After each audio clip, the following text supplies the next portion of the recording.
because those are that's based on long time, fish data.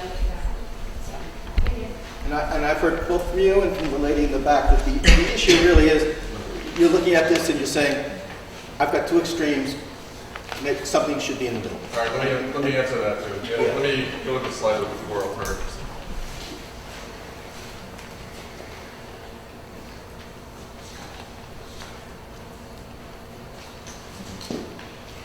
Yes. All right, you go to that. Obviously, two ridiculous choices, two reasonable choices. Right? We can all agree on that. Nobody's going to spend fractions of $1 billion in cleanup. But the reason for the sediment-based one is, again, it's required by law that we go and evaluate that one. So that's in by law. Here it is.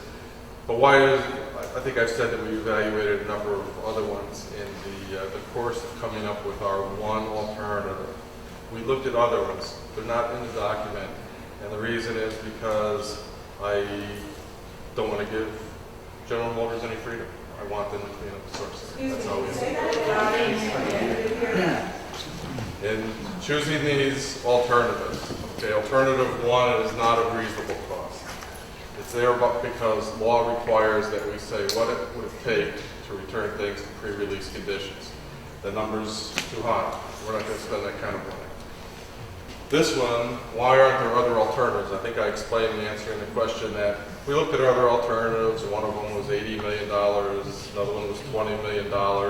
We used our yardstick of what the damages were, and we arrived at one. So we didn't want, because it's a non-significant threat, and General Motors selects the remedy, we wanted to give them a remedy that they would have to implement. And that's how we ended up with that one. That remedy. Well,